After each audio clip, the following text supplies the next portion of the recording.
Quem é autor de um livro, quem já escreveu um livro, ou mais de um, sabe que o processo de criação de cada livro é diferente do livro anterior. Sabe que um livro se escreve passo a passo. Sabe que o roteiro, o projeto de escrita vai sendo construído aos poucos. Este é um vídeo de memórias no qual o arquiteto, escritor, membro da Academia Sergipana de Letras, Ézio Deda, nos conta sobre o processo de criação e publicação do seu livro A Casa das Ausências. Com essa prosa poética e já envolvendo artes integradas, fotografia, só que ficou em mim, veja, eu vi Bethânia lá no Imitação da Vida com Fernando Pessoa, quis fazer aquilo, só que ficou em mim, ficou faltando o vídeo, ficou faltando o áudio, você entendeu? Eu tinha fotografia, mas era o que eu podia para aquele momento, né? Então isso foi em 2001. De 2001 em diante, eu continuei escrevendo. E aí, veja, isso foi em 2001, ou dezembro de 2021. Eu nunca coloquei a literatura para mim como uma obrigação. Ela é fluida, certo? Eu sinto vontade, escrevo, mas assim, eu não me coloco como obrigação de publicar, não. Eu deixo acontecer.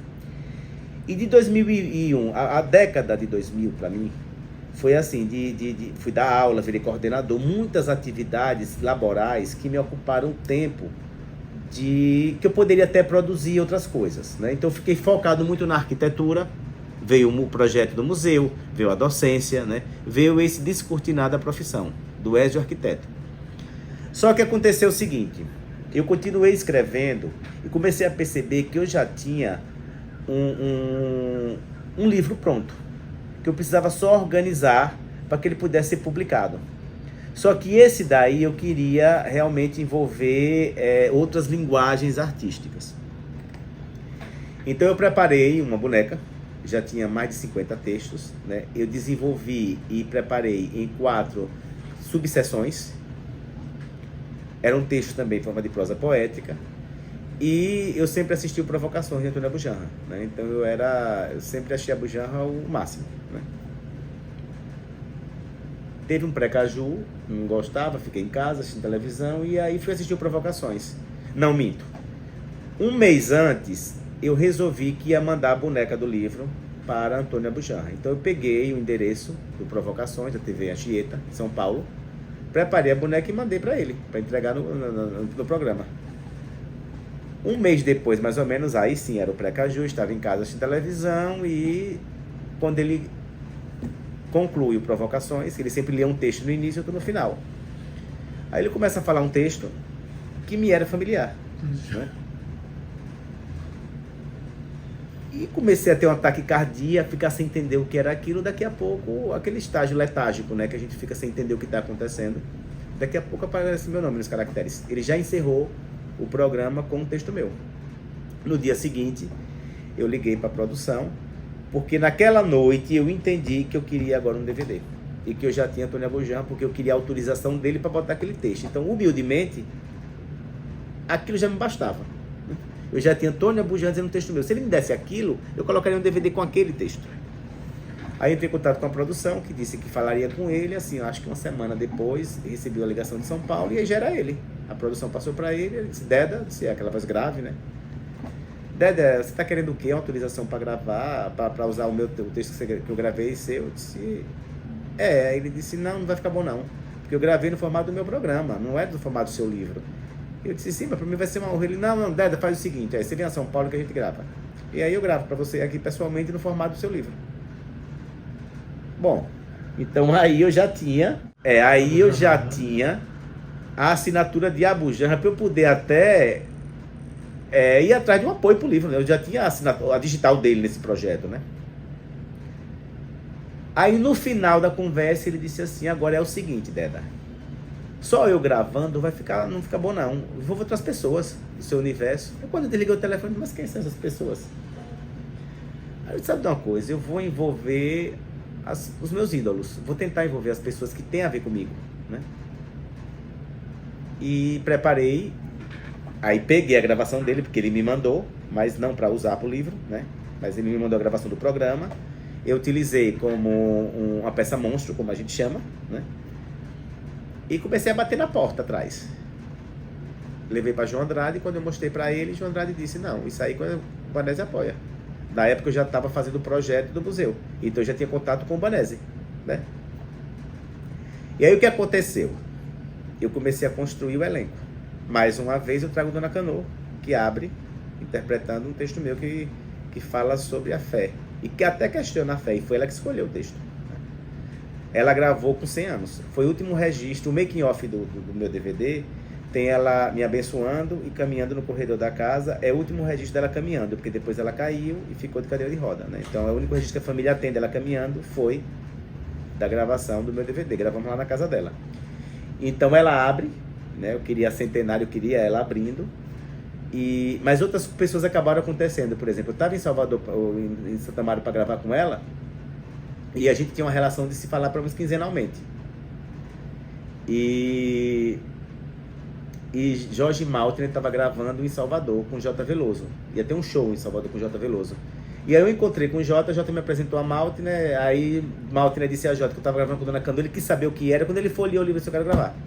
Então gravamos com o Jorge Maltner, que ainda pegou o violino e ainda fez a introdução tocando o Sertão de Canidé antes de o meu poema.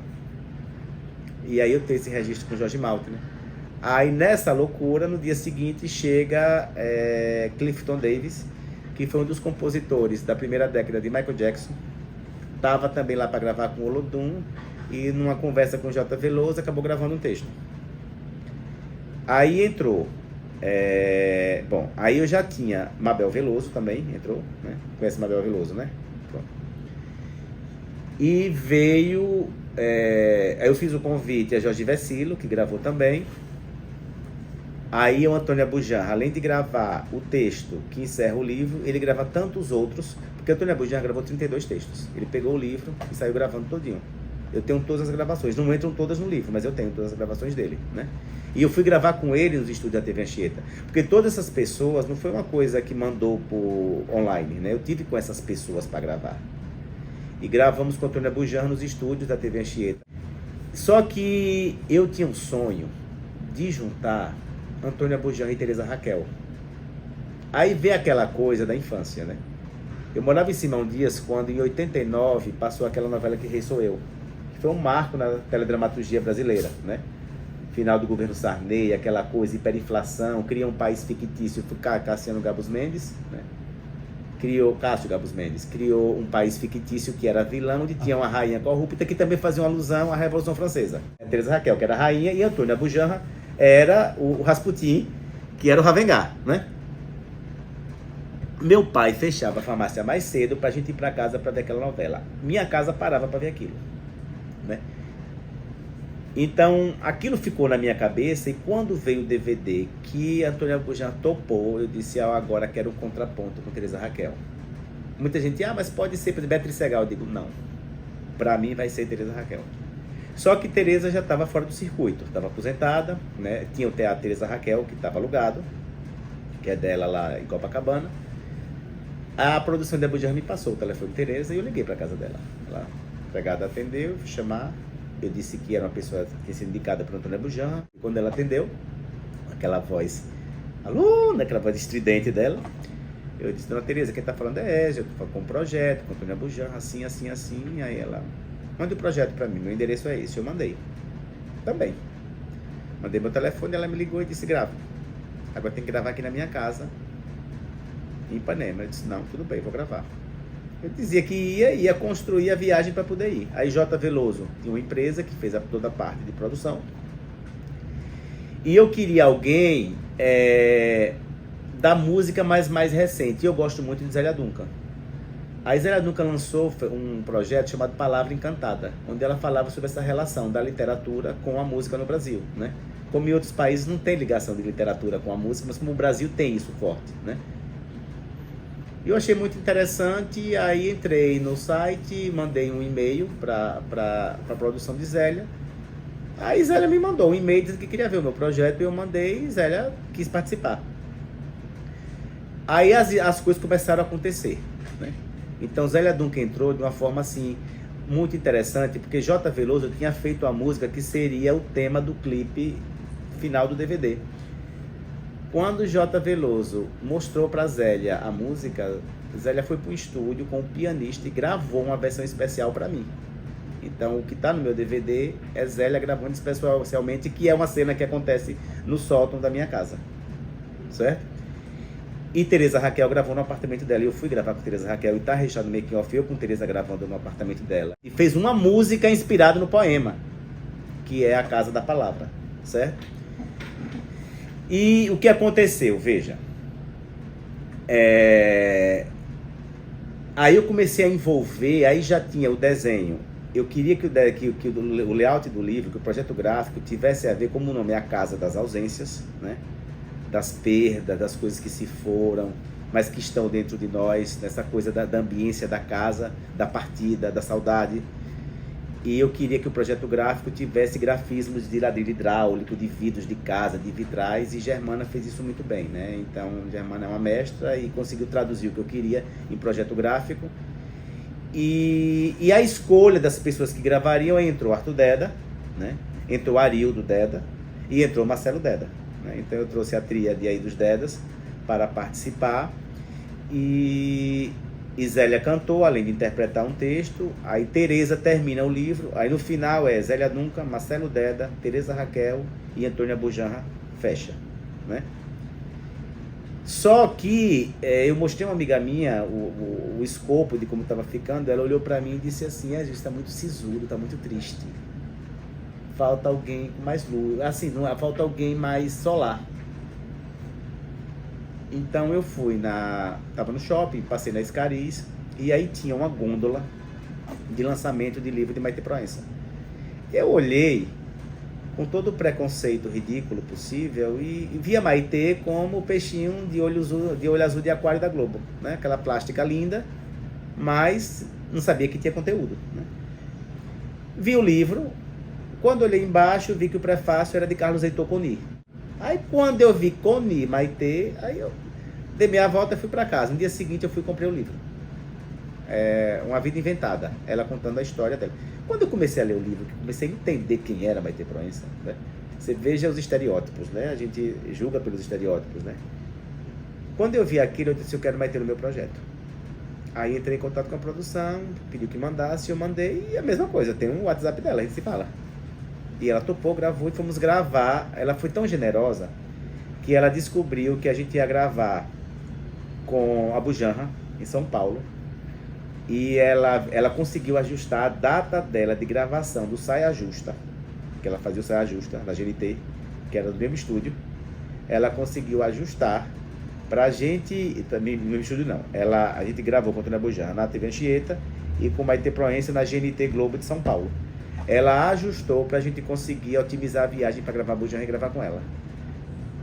E assim a gente fez. A gente gravou com ela nos estúdios do GNT, do Saia Justa. Aí esse daqui, o primeiro, foi edição pela J. Andrade. Esse segundo, como eu sabia que tinha um DVD e até então tinha um livro, que foi até Betânia que gravou, de Neide Arcanjo, né, uma poeta mineira, que era um CD. Depois teve outro de Clarice Lispector, que foi com CD. Com DVD, na época que eu lancei em 2010, tinha sido o primeiro aqui, né? E aí eu fui atrás de uma editora nacional, porque eu queria que tivesse uma distribuição mais profissional, tudo, e consegui com as 7 letras. O Jorge Viveiro de Castros abraçou o projeto, né? E aí o livro vem assim, ele vem com um DVD em anexo, certo? Vou dizer para você o que aconteceu com a Casa das Ausências, veja. Tem uma frase de Cazuza que ele fala o seguinte, que a sensação que ele tinha é que ele tinha tomado a vida num gole só de garrafa. Ele engoliu a garrafa, tomou a vida num gole só. Quando eu consegui publicar A Casa das Ausências, que eu juntava, foi uma sensação que eu tive, é como se eu tivesse engolido tudo de uma vez só. Eu juntei os meus ídolos num projeto que envolvia dramaturgia, música, desenho, arquitetura, literatura. Eu consegui fazer um clipe que foi exibido nos cinemas daqui de Aracaju, eu consegui um contato, um acesso com a Publimídia, e que ele ficou exibindo o teaser do lançamento do livro no cinema. E aí eu junto os meus ídolos interpretando os meus textos. Isso tem uma força, ainda hoje tem, né? Imagine mais de uma década atrás. A sensação que eu tive, Jorge, foi que o seguinte, isso me bastou. Eu perdi, durante muito tempo, eu acho que até hoje eu não tenho mais essa vontade de publicar. Eu acho que o que eu tinha para dizer está dito aí. Eu hoje digo de outras formas, digo em projetos, em exposições, em outras coisas que eu tenho feito, que não deixa de ter literatura embutido, né? Que não deixa de ter artes integradas. Mas essa publicação daí, ela é uma síntese de muita coisa, né? Eu não sei se eu tenho vontade, pode acontecer, né? Mas não é uma coisa que esteja no meu radar, não.